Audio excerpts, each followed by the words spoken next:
여러분 안녕하세요. 텃밭에서 책 읽어주는 농부아내. 오늘은 여기 제가 좋아하는 야외용 텐마루에 앉아서 제가 글 한 편 읽어드리겠습니다. 오늘 제가 소개할 책은요, 2050 대한민국 미래보고서입니다. 국회 미래연구원 오준호님께서 지으셨고요. 미래를 만드는 빈수들, 우리가 만나게 될 미래에 대한 자세한 내용들을 정리하고 있답니다. 우리가 살아갈 30년 후, 지금이 2023년이지 않습니까? 네, 앞으로 30년 후의 미래를 엿볼 수 있는 미래 보고서가 되겠습니다. 그 중에 제일 첫 번째가 뭐냐 하니까 기후 환경이에요. 여러분, 기후가 지금 예측할 수 없을 정도로 변화하고 있는 거 아십니까? 지구가 온난화되어지면서 지구가 뜨거워지고 있어요. 그리고 여름이 짧아지는가 싶더니 겨울이 길어지고 봄이 없어지는 그런 계절이 이어지는 것 같습니다. 자, 기후 환경 제가 한번 읽어드리도록 할게요.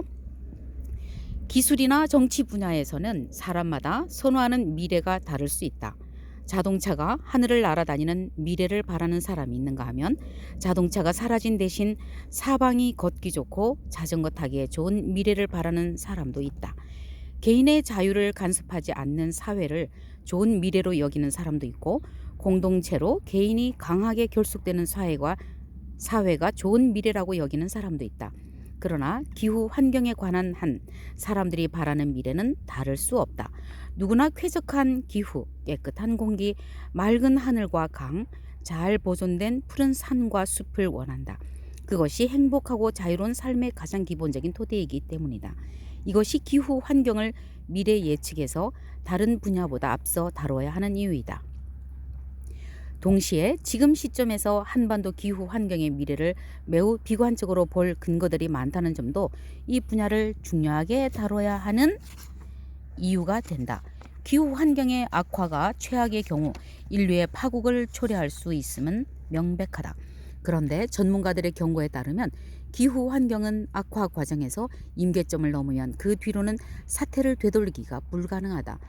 2050년까지 30년이 남았다고 하더라도 이 임계점을 중요하게 고려하면 미래를 바꾸기 위해 실제로 우리가 개입할 수 있는 시간은 그리 많이 남지 않았다는 뜻이다. 현 시점의 미래를 예측하기 위해 필요한 질문과 답은 다음과 같다. 자, 우리가 기후 환경을 통해서 궁금해하는 부분들에 대한 질문과 답을 다음에서 이제 펼쳐 놓고 있습니다. 첫 번째예요. 한반도 기온이 계속 오를 것인가?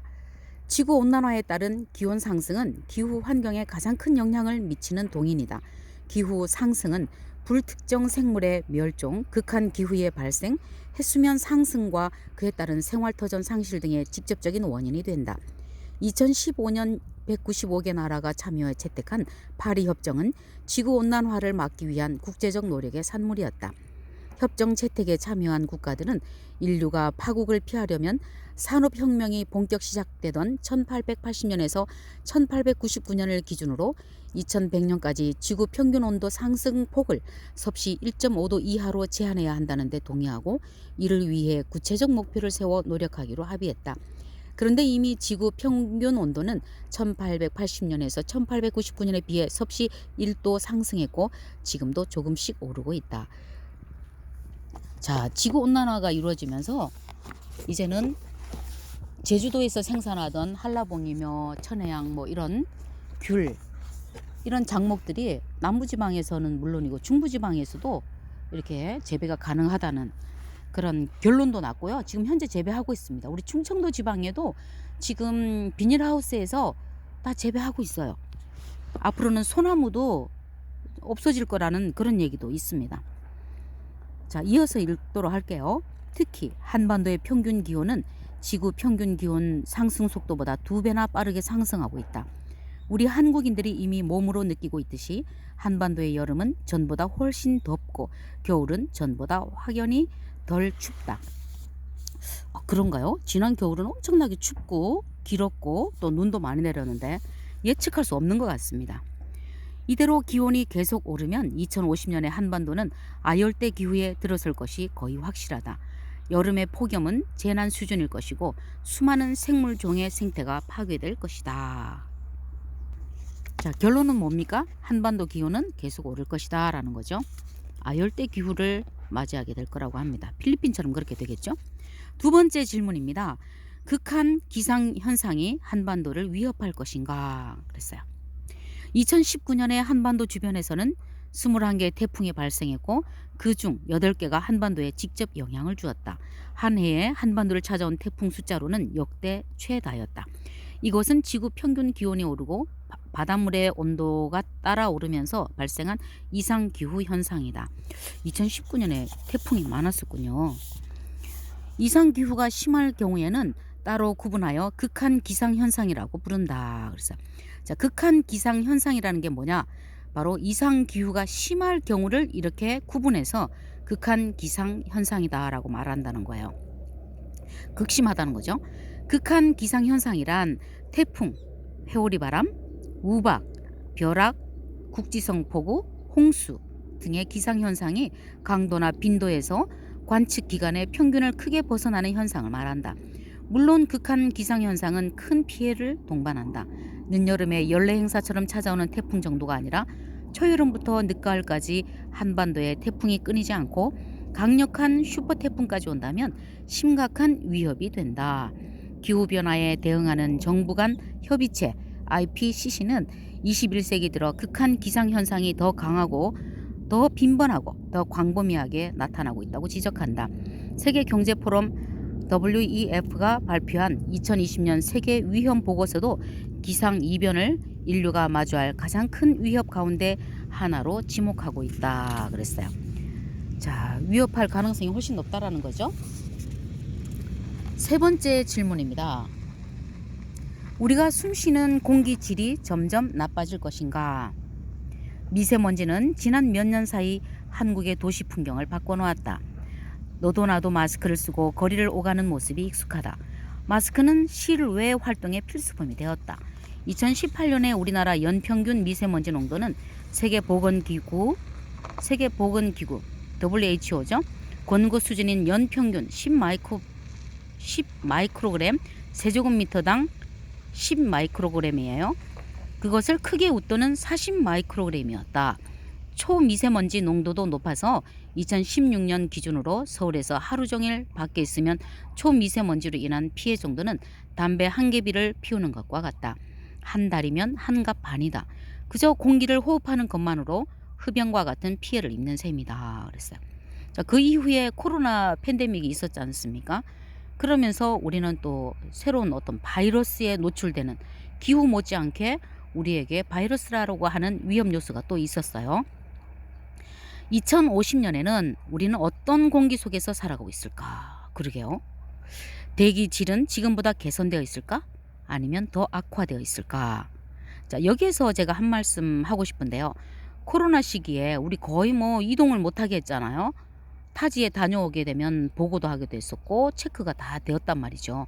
동선이 다 확보가 됐었고 그때에 휴게소도 텅텅 비고 문 닫는 휴게소도 많이 있었어요. 그때 팬데믹으로 인해서 우리가 불편함을 많이 겪었지만 그때 당시 공기가 가장 좋았다 이렇게 말하는 분들도 많더라고요. 만약 후자라면 후자가 뭡니까? 대기질은 지금보다 개선되어 있을까 아니면 더 악화되어 있을까? 후자는 악화되어 있을 경우를 말하는 거예요. 그렇게 되면 사회활동과 경제활동이 크게 위축될 것이고 사람들의 일상의 모습도 지금과는 많이 달라질 것이다. 현재는 미세먼지 농도가 높으면 화력발전소 가동을 중지하고 도심 차량 통행을 규제한다. 오염 농도가 심한 날에 한해 잠시 대응하는 시기인데 앞으로는 이런 정도의 대응으로 충분하지 않을 수 있다. 대기 오염이 일상이 되면 정상적인 사회활동이 이루어지지 못할 수도 있다. 또 대기 오염은 중국 등 주변국에 영향을 크게 받는데 온난화에 따른 기온 상승은 한반도에 강한 고기압을 만들고 강한 고기압은 대기 순환을 정체시켜 오염 물질이 오래 머물도록 만든다. 녹지 면적까지 감소해서 미세먼지를 숲이 흡착하지 못하게 되면 맑은 공기를 마시기가 더욱 어려워질 것이다. 우리가 물을 사 먹듯이 앞으로는 공기도 사 먹는 그런 시대가 오지 않을까. 문득 그런 생각이 드네요. 잠깐만. 와, 이거 개불알 풀 것 아니래요? 어허, 얘네도 언제 피었지? 개불알 불꽃입니다. 이름이 좀 그렇지만 꽃이 너무나 예뻐요. 자, 네 번째 질문입니다. 플라스틱에 의한 해양 오염이 갈수록 심각해질 것인가? 바다 거북이 코에 플라스틱 빨대가 꽂힌 사진에 사람들이 경악했지만 잠시뿐이었다. 사람들은 비닐과 일회용 용기 소비를 멈추지 못한다. 2015년에 우리나라 사람들의 1인당 플라스틱 소비량은 132.7kg으로 일본 65.8kg, 미국 93.8kg보다 많았다. 2020년에 우리나라 사람들의 1인당 플라스틱 소비량은 146kg으로 늘어날 전망이다. 왜 이렇게 많지? 플라스틱 폐기물은 1인 가구가 늘고 배달 수요가 증가하면서 가파르게 증가. 아하, 배달 수요 때문이군요. 아, 배달. 아, 참. 그리고 재활용하면 어떨까요? 바로 폐기하지 말고 재활용하면 또 좋을 것도 같은데, 아니면 또 갖다 준다든지. 그건 안 되나? 세척이 어려운가요? 어쨌든 이렇게 플라스틱 소비량이 점점점 늘어나고 우리나라가 가장 1위 아니에요? 1위? 2018년 기준 전 세계에서 매년 최소 800만 톤의 플라스틱 폐기물이 바다로 흘러들어간다. 1분당 20톤짜리 트럭 한 대 분량의 플라스틱 폐기물이 바다에 버려지고 있는 것이다. 20톤짜리 트럭 한 대 분량의 플라스틱이 바다에 버려진다고요? 하긴 바닷물이 밀려오면요, 플라스틱 병이 그냥 여기저기 널브러져 있다고 그래요. 이대로 가면 2030년에는 1분당 트럭 2대, 2050년에는 1분당 4대 분량의 폐기물이 바다에 흘러들어갈 것이다. 2014년에 바닷속 플라스틱 폐기물과 바닷 물고기의 비율은 1대5였다. 2050년에 이 비율은 1대1이 될 전망이다. 에헤, 물 반 고기 반이 아니라 플라스틱 반 고기 반이 된다. 미세 플라스틱이 해양 생물 체내로 들어가면 먹이 사슬을 따라 움직이며 누적되므로 바닷 물고기를 더 이상 먹을 수 없게 되는 날이 멀지 않았다. 그러게요. 안심하고 이 바다 물고기, 바다에서 나오는 해조류 이런 거 먹을 수 있을까요? 다섯 번째 질문입니다. 녹지가 자꾸만 줄어들 것인가? 자, 어디가 끝이야? 아, 여기가 끝이네요. 자, 한 장 남았습니다. 녹지가 자꾸만 줄어들 것인가? 제 예상에는 줄어들 것 같습니다. 우리나라의 자연 면적 감소율은 OECD 국가 가운데 가장 높다. 도시화가 압축적으로 진행되었고 경기 부양을 위해 토건 사업에 관성적으로 의존해 왔기 때문이다. 녹지를 밀고 개발을 추진하면 설령 해당 개발 계획에 공원 등의 녹지 조성 계획이 포함되어 있더라도 복구에 시간이 걸리기 때문에 결국 녹지 면적이 감소한다.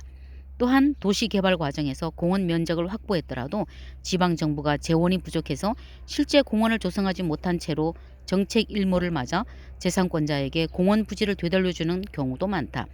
인구가 감소하는 지역일수록 공원화 사업 예산을 확보하기 힘들다. 그 피해는 고스란히 시민들에게 돌아온다.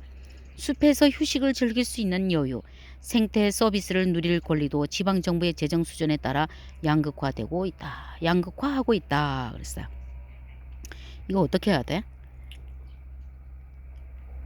녹지는 도시가 배출하는 온실가스를 상쇄하고 미세먼지를 흡착, 정화하는 기능을 하는데 녹지 감소는 당연히 온난화와 대기오염을 더 촉진한다.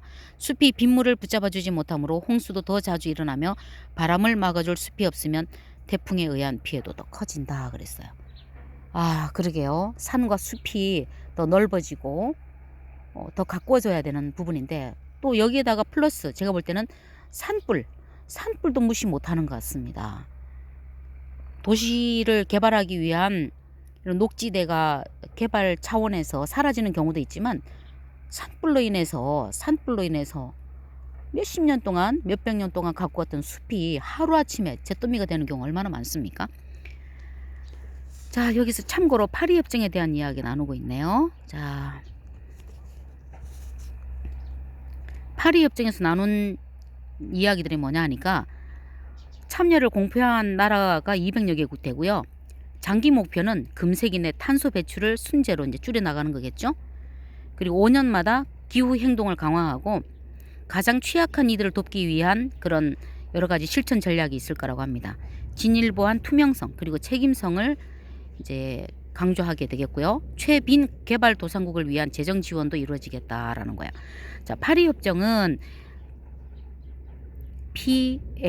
PAAP입니다. PA 파리스 어그리먼트예요. 불어로는 Accord de Paris. 2015년 12월 12일 유엔 기후변화 회의에서 채택된 조약이라고 합니다. 2016년 11월 4일부터 발효되었고요. 지구 평균 온도 상승폭을 산업화 이전과 비교해 섭씨 2도 이하로 유지하고 나아가 온도 상승폭을 섭씨 1.5도 이하로 제한하기 위해 노력할 것을 약속한 국제협약이라고 합니다. 200여 개국이 참여했다고 그래요. 협정에 따라 각국은 온실가스 감축 목표를 스스로 정해서 국제사회에 약속하고 실천해야 하며 국제사회는 그 이행을 공동 검증하는 데 목표를 두고 있습니다. 한국은 2030년까지 전망치 대비 37%의 온실가스 감축을 목표로 제시했다고 해요. 미국의 도널드 트럼프 행정부는 파리 협정이 미국에 피해를 준다며 비준을 거부했고요. 2019년 11월에 협정을 공식 탈퇴했다고 합니다. 하지만 여전히 200여 개 국가가 파리 협정을 이행 중에 있고요. 2020년에 파리 협정이 교토의 정서를 대체함으로써 시작되는 체제를 신기후 체제라고 부른다고 합니다. 파리 협정 제가 볼 때 나쁘지 않은 것 같아요. 지구의 온도가 상승되는 것을 막자는 거 아니겠습니까? 자, 결론이 뭡니까? 기후 환경은 변화되게 돼 있다. 이거를 지연시키거나 또는 맑은 공기 또 푸른 숲에서 이상 기온이 없이 정상적인 삶을 유지하기 위해서는 우리 모두가 공동의 힘을 발휘해서 지켜나가야 된다는 내용이 되겠습니다. 제일 첫 번째 실려있는 기후 환경에 대한 이야기를 나눴고요. 2050 대한민국 미래보고서는 출판사 이학사에서 나왔습니다. 자, 오늘 저녁에 제가 활동하는 벌써 몇 년 됐나요? 만 26년이 된 독서 모임 사임당 독서회, 제가 만 26년 전에 1997년에 제가 창립을 했습니다. 사임당 독서회에서 기후 환경에 관련된 독서 토론이 있거든요. 그래서 오늘 저는 이 책을 소개하려고 합니다. 감사합니다. 긴 시간 들어주셔서 감사합니다. 고맙습니다. 지금까지 농부아내였어요.